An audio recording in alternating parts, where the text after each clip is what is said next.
Hello, everybody, and welcome back to my channel. My name is Claire Fraze, and I am an award-winning young adult author who makes videos on this channel sharing the actionable writing tips that helped me make my own writing better. I am the author of young adult supernatural thriller They Stay. This is the first book in my series, and it follows a 16-year-old girl whose younger brother goes missing. And while she's searching for him, one of her classmates comes up to her and tells her that actually a ghost in their town cemetery told her where the girl's younger brother was. So my main character has to figure out whether or not she's going to believe in ghosts and believe this girl. And what follows is a big supernatural adventure. So I'm the author of They Stay and also the second book in that series, They Whisper. I published my debut novel while I was in high school. It's called Imperfect. It is dystopian, and I make videos on this channel sharing craft tips and things that I picked up over my years of trying to improve as a writer and learn how to write that really helped me or opened my eyes to something in some way or made me see things differently.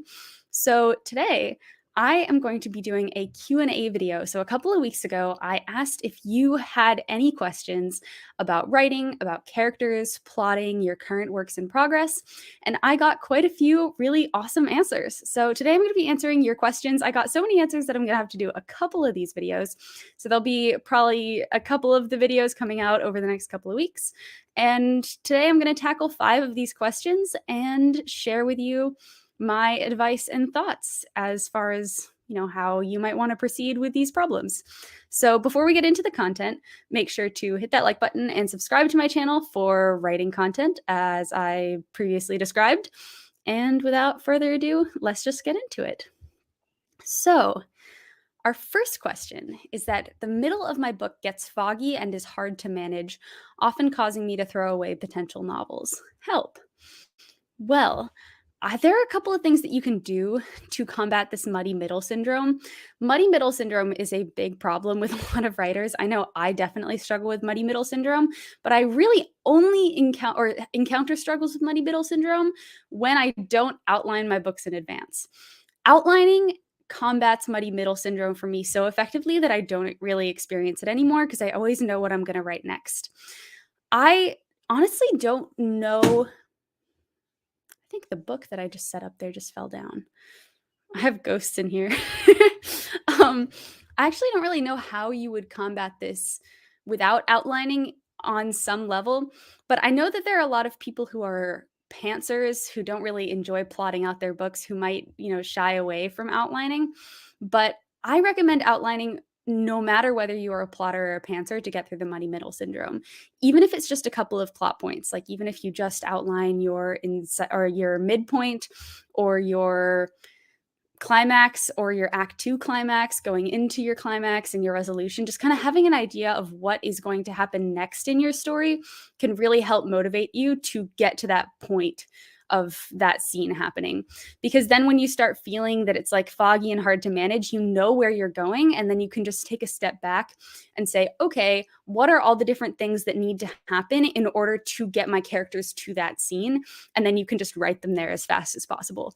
So like if you know that your midpoint, I don't know, is that you're writing a whodunit and you have written down in the midpoint that your audience is going to figure out who killed the main person in your whodunit story. Like you find out the murder in your midpoint, and then the second half of the story is how that person is going to get away with having committed the murder.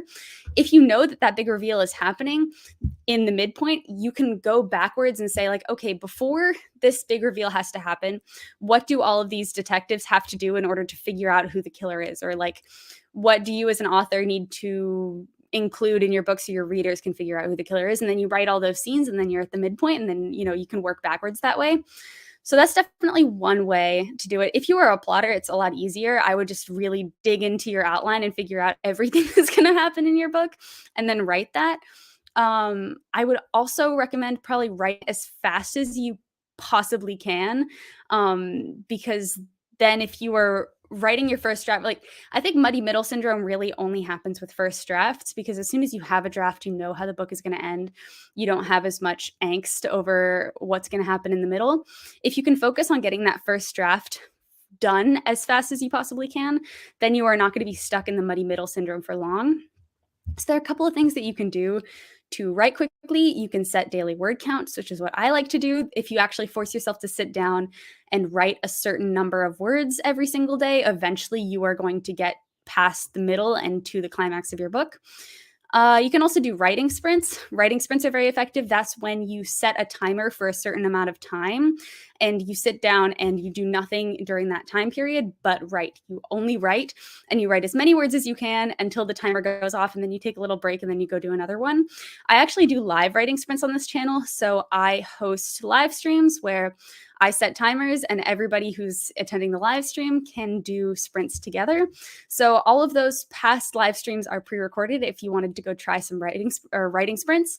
I have the times and everything all in there, and you can use that kind of as a template if you want to experiment with writing sprints. Those can be super, super helpful and effective when you are struggling to get through a particular scene. I think once your first draft is done and after you've written it as fast as possible and after there are words on the page, you can reevaluate and figure out what you want your middle to look like. Even if your middle is a little bit foggy and hard to manage and feels all over the place and doesn't feel good to you, you can go back and fix that after you've written your first draft. You just need to have some kind of middle, and then you can fix it later. Another thing you could do actually is brainstorm all of the things, even if you don't outline. Kind of building off what I said before, if you brainstorm all the different things that need to happen kind of in the middle of your story, well, actually, this is kind of the same thing as I said before, like in order to get to the climax, and then you just write out all those things, like all the steps, the bare minimum steps that need to happen, then you can write those. That's exactly the same thing as I said before. I don't know why I reiterated that, but I think it might be helpful. Anyway, I have a video on second drafts on this channel. I also have a video on first drafts with some pointers for ways that you can write them quickly, and also with second drafts, how to edit them once you have a draft. So it might be helpful to go watch those, just also kind of as I'm searching for the word, as an encouragement. Yeah. Watch the second draft video because it may encourage you that your middle in your first draft does not have to be perfect and everything will still be okay. So I hope that helped. I know that was probably a little rambly, but I definitely can sympathize and know that this is a tricky issue.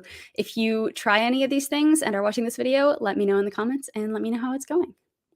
All right, moving on to our second question, which is, how do you flesh out subplots? So I have a very specific method that I like to flesh out my subplots, and that is using a plot grid. I talk about plot grids a lot on this channel because this is the way that I outline my books, and I love, love, love plot grids. So plot grids are a method of outlining. I learned about this method of outlining from watching a video, by reading an article, I think that about the way that J.K. Rowling outlined the Harry Potter books. Plot grids are an outline that is in the form of a graph. So as you can see here, you have columns that correspond to something about the chapter and rows that corresponds to chapters. So like, for example, this is chapter 14, and everything in this row happens in chapter 14, but everything in these columns doesn't necessarily happen in chapter 14. So all of these columns, this one is called the chapter number. There's the time, there's the title, the main plot of the chapter. Then you have the prophecy section. So this is a subplot. I think this is of the Order of the Phoenix, the prophecy subplot of the Order of the Phoenix, the Cho and Ginny romantic subplot of the Order of the Phoenix, the Dumbledore's army subplot. So what's really cool about plot grids, I can't talk tonight. This is an experiment that I'm doing, is recording these Q&A videos in just one take. To make them super casual and just super fun. So you're going to hear all of the bloopers. Usually when I pre-record my videos, I stumble over my words all the time, and I will have maybe like 8 to 10 takes of the same sentence just because I keep saying the word wrong. So you're going to get a lot of funny pronunciation since I'm recording these all in one take. But what's really cool about plot grids is you can see everything that happens in your story from a bird's eye view, and you can also break your outlines down into your subplots. So let's say that you had a subplot that you were trying to flesh out, that maybe had a lot of blank space. Like, let's pretend that this Cho and Ginny subplot had a lot of these boxes blank. It makes it very easy to visualize that that subplot doesn't have a lot of stuff happening in it. Like, if it's underdeveloped, you're not going to have a lot of mention of that subplot in your chapter outline. So, what's really cool is that you can just focus on that one column and fill in these boxes to show all of these different times that your subplot can be mentioned over the course of your book. I also like to think of every single subplot as following the same kind of arc as a general story. So, I don't know if you are familiar with a story arc, but a story arc looks kind of like a camel's hump. Let's see if I can share my screen again to show you a picture of what I'm talking about. It is like a roller coaster. I think actually this one is a roller coaster, this graphic right here. But this is a visualization of like the rising action in your story. So your story starts here and then your action rises and then eventually your conflict comes to a head in the climax, then the action falls and is resolved in some way. It's like a big roller coaster. I like to, when I'm plotting, have all of my subplots follow this kind of same story arc and have like their own inciting incidents and their own rising actions and their own climaxes, because I am a strong believer that subplots need to move and change and grow over the course of your story. They can't really just be stagnant, because otherwise, what's the point of including them in your story? It doesn't really matter that much. So one thing that you can do if you feel that your subplot is underdeveloped is go back to this story arc and say, okay, what is the main conflict of my subplot? And then how am I going to fit that conflict into a narrative arc? So what is the inciting incident of this conflict? What is the climax of this conflict? For example, if you're writing a romantic subplot and you have, I don't know, two characters are dating at the beginning and they have a big conflict because one of them is, I don't know, going off to college and one of them staying back and they don't know if they're going to stay together. That's kind of a conflict that is between them at the beginning of the story, at the inciting incident. And over the course of the book, they're going to have to resolve that issue. So that conflict is going to have to come to a head during the climax of that subplot. So maybe they get into a big fight and they break up, and then maybe they make up again at the resolution and decide that they're going to try to make it work long distance. You know, I don't know your story, but have some sort of movement and arc. And then you can go back into the plot grid and then you can plot all of those things out in the column, and then you can really see like where it works best to have that big fight about college. Like, which chapter would that be in? And maybe, you know, you have all of your main big plots now in your plot grid, and then you can say, okay, there's a lot of empty space between the big fight that they have about college and them getting back together. Maybe you can have a couple of like little scenes where one of them tries to pick up the phone to call and then can't bring themselves to call. That's like a little moment you can tie into a larger chapter. So you can put that in your column, and then that will really help you see how your subplot progresses over the course of your book.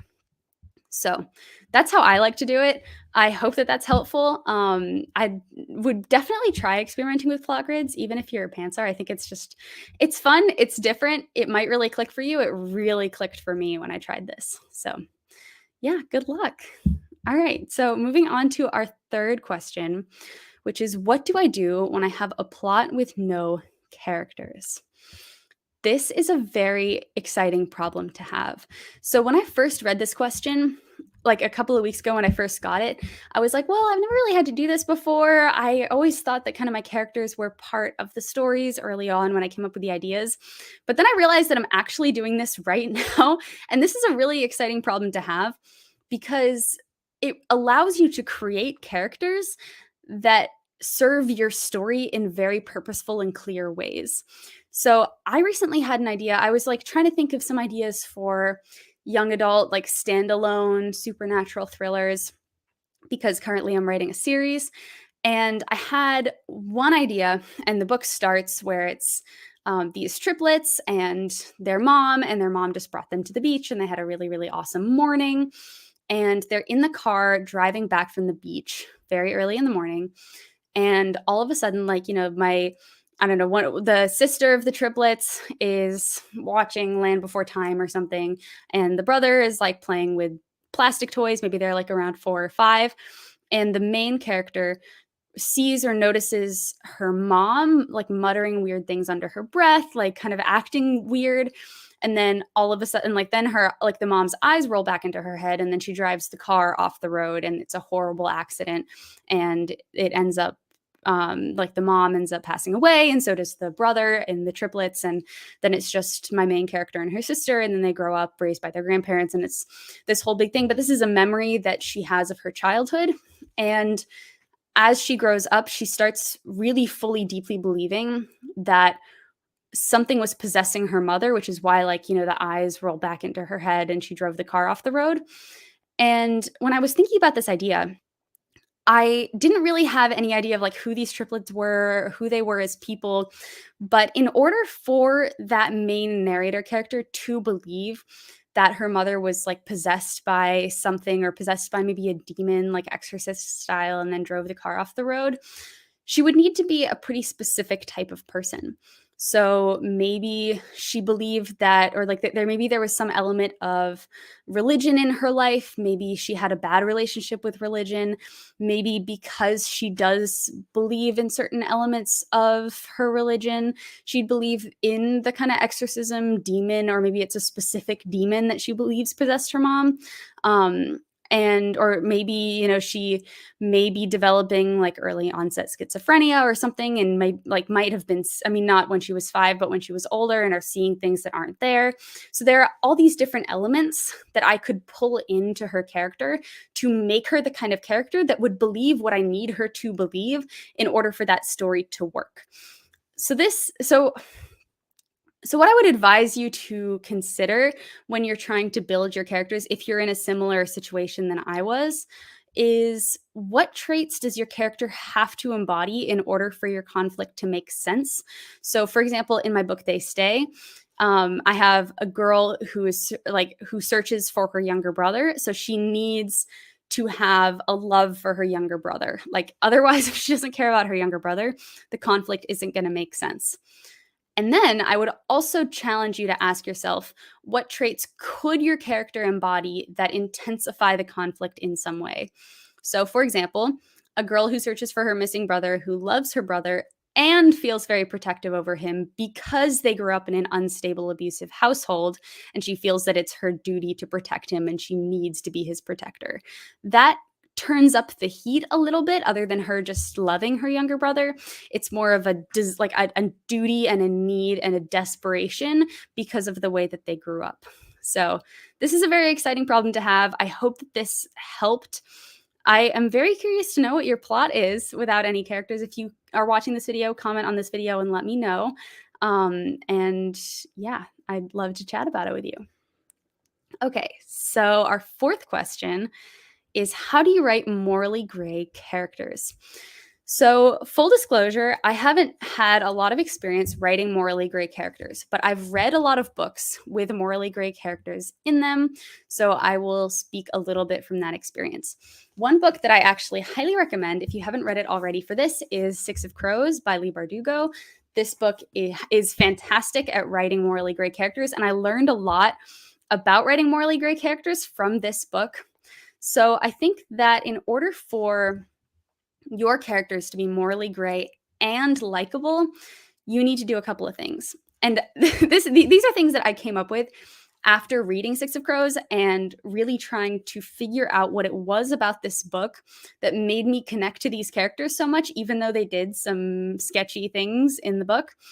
And I made an entire video about this. It's like what I learned about writing from Six of Crows. You should be able to find it in my recent videos. So if you're interested in this, I probably say it better in that video. But briefly, I'll try to remember everything that I said, is a couple of things that your characters need if they're morally gray in order to be likable is that you need to give each of the characters a major flaw or fear or weakness or thing that they're ashamed of. Shame is a really relatable emotion. And if your characters, are morally gray, but they're deeply ashamed of a certain part of themselves, that makes them endearing. Because I don't know, at least to me, I know what it feels like to be ashamed of certain parts of who I am. So when I see another character who also feels ashamed of certain parts of who they are, it makes me connect to them in some way. it humanizes them to have some sort of major flaw or weakness. Doesn't make them like all powerful and not insecure and they're ripping people's eyeballs out. There has to be kind of a humanizing element to them, and that major flaw can tie into that. Bonus points if this major flaw can tie into the physical plot in some way. One thing that I love about this book is that all of their major flaws and weaknesses, they have to overcome them in order to defeat their tangible physical goal in the story. So that's just excellently plotted and very, very cool.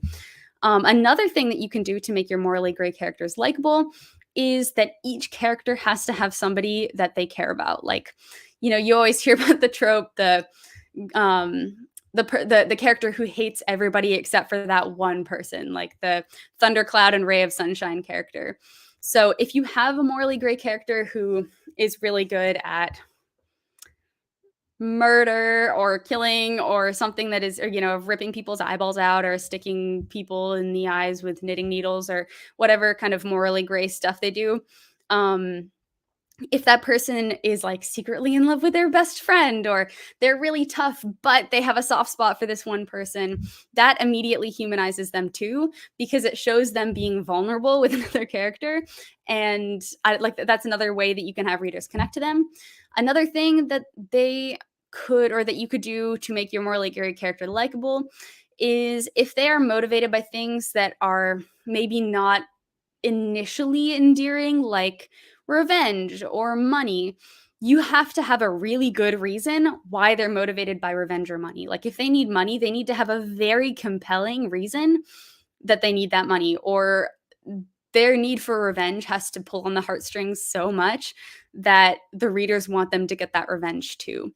So I think if the readers are on board, then your readers are going to be more okay with the characters acting in a morally gray way. And they're still going to be like, oh my God, this guy's this morally gray character is this total cinnamon bun. And like, I love him, even though he is off doing morally gray things.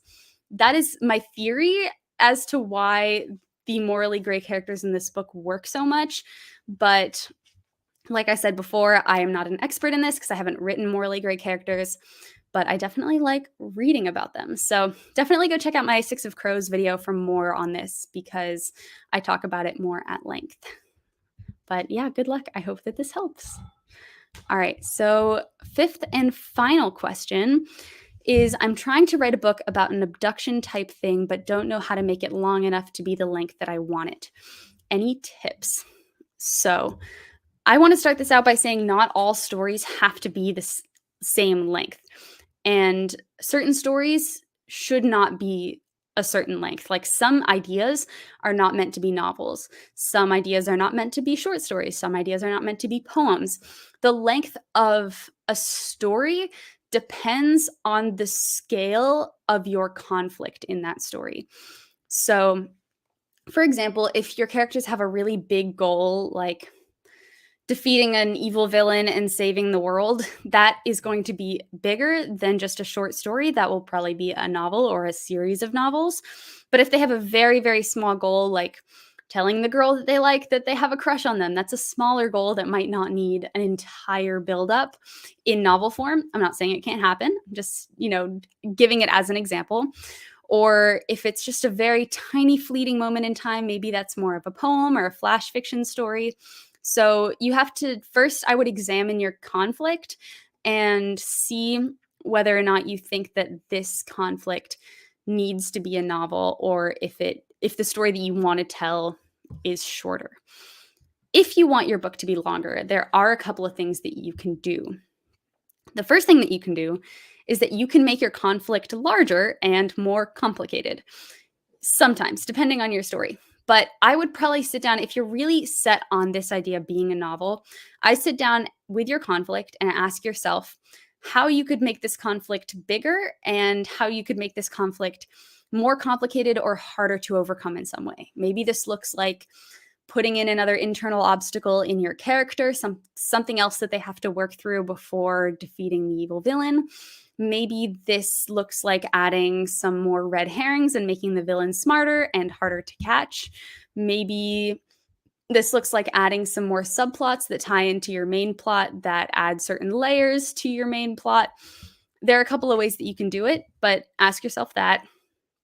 The next thing that you can ask yourself is, what subplots could I add to enhance my story? So maybe, I don't know, maybe you can add a romance subplot. I mean, I write young adult books and I like reading about romantic subplots. So I typically try to include romance in my books, but you don't have to. And typically, I mean, it's kind of best practice not to include subplots if they're not relevant to the main plot of your story. But try to explore maybe adding some subplots. Also, ask yourself if you've already included all of the major plot points that you need to include in order for your story to have a completed arc. Maybe you kind of jump right from the midpoint to the climax of the story. Maybe there's a lot of unexplored territory between those two things that you can dive into. I would definitely explore that. I would also ask yourself if all of your characters have completed arcs or not. Maybe your characters do not grow and change in meaningful ways over the course of your story. And I am a strong believer that all characters should grow and change over the course of your story. So I should probably do a separate video on character arcs, but my thoughts on character arcs boiled down are that every single character needs to change in some way as a result of the events of the story.